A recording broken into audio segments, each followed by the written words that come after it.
There are three types of solar power installations: grid-tied, off-grid, and hybrid. Deciding on which type is best for you is highly dependent on the goal that you are trying to achieve. Here in South Africa, there has been a rapid decline in the number of solar power installations since our rotational power cuts or load shedding have come to an end. This demonstrates a misconception about the value that solar power can provide. In this video, we'll look at the different types of solar installations and their benefits, independent of the status of the power grid, and how you can get the most out of your system. My name is Shanley. Welcome to my channel.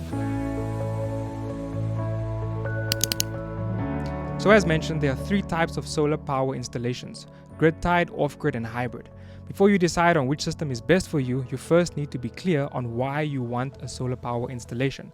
This will guide your system selection, and it will guide you in terms of calculating your return on the money you're investing when you pay for the system. There are at least three reasons you may want to install solar power. 1. You want to reduce your energy costs.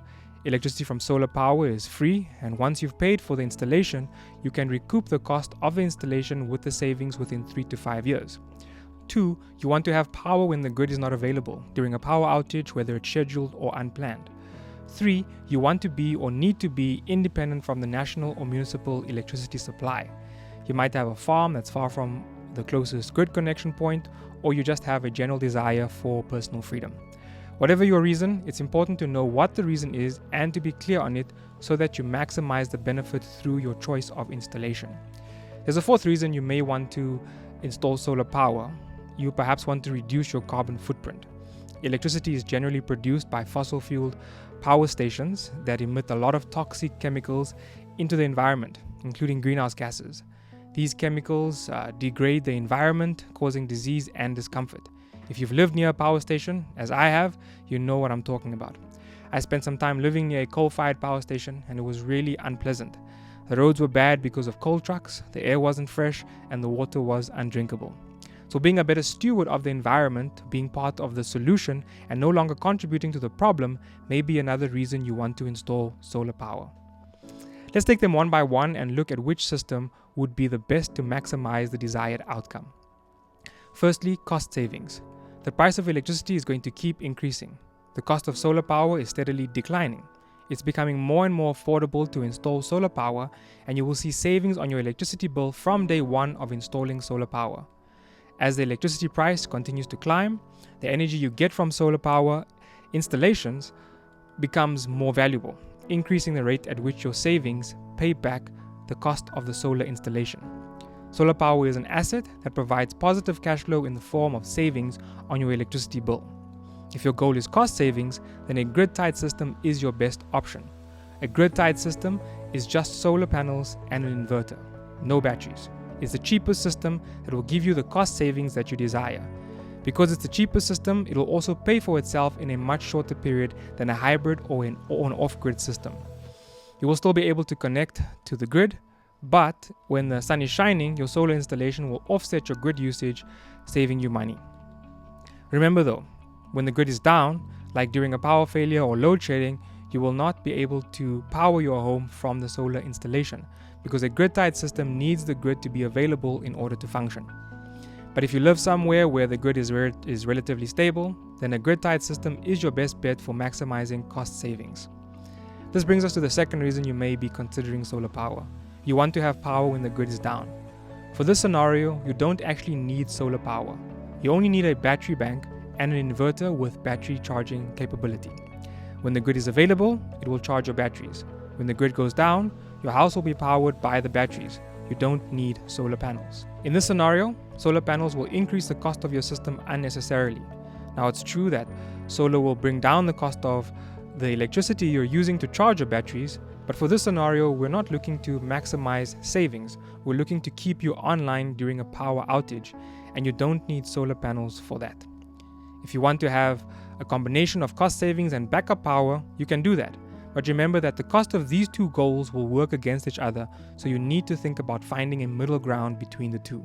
Combining solar power with battery storage does have another advantage though. Having solar panels will keep you online for an extended period of time. If the power outage lasts more than a few hours, having solar power will keep energy flowing into your batteries, at least during the daytime. But you can also achieve the same outcome with a generator. A generator will allow you to stay online during the daytime and at night. You can use your batteries for a few hours, run the generator for an hour or so to charge up the batteries, then use the batteries again, and so on. A generator also has a much lower upfront capital cost. Rather than paying a large amount upfront for solar panels that you might never need, it makes more sense to spend a small amount of money on a generator and then only pay for fuel when you need it. Again, you could also use a generator to charge your batteries at night, something that solar power can't do. If you're concerned about carbon emissions, then you could get a generator that runs on biofuel and then only use biofuel instead of fossil fuel. If backup power is your main concern, I would start with a generator, then get batteries and an inverter, and then go to solar panels to reduce your overall energy costs. Make sure you get a hybrid inverter though. This will accommodate all the components needed for your various scenarios and will give you the flexibility of changing your system as your needs change.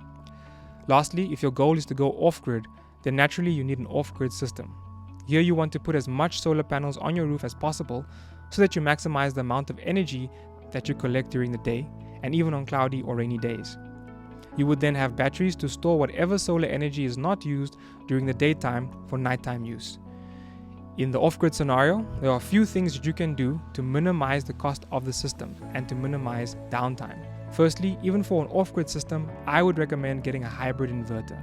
This will give you the flexibility of switching to generator power if ever you need to. Which brings me to the second item, get a generator. Having a generator will reduce the amount of batteries you need for your installation. Often when sizing an off-grid system, installers will look at the worst case scenario of 2 to 3 days with bad weather and then size your batteries for this worst case scenario. If you have a generator, you don't need to do this. You can simply run the generator for an hour or two on bad weather days to charge up your batteries. Remember, your solar panels will still generate electricity on bad weather days, just at a reduced rate. Having the generator for the odd occasion when the weather is bad will supply the deficit and significantly reduce the cost of your system, even if you consider the cost of fuel. Lastly, consider getting 2 small inverters instead of 1 big one. There are 2 benefits to getting 2 small inverters for an off-grid setup. Firstly, it increases system reliability. If you have an issue with one inverter and it needs a repair, you will still have some power from the other inverter while the one is getting repaired. Secondly, getting 2 small inverters allows you to stagger the investment. Instead of one large upfront cost on a large inverter, you can get a small inverter first, which will cost less, and then get a second one later after you've saved up some more. So 2 small inverters instead of 1 big one, better for reliability and better for reducing upfront capital cost. I'm Shanley Lachman. I hope you like, share, comment, and subscribe.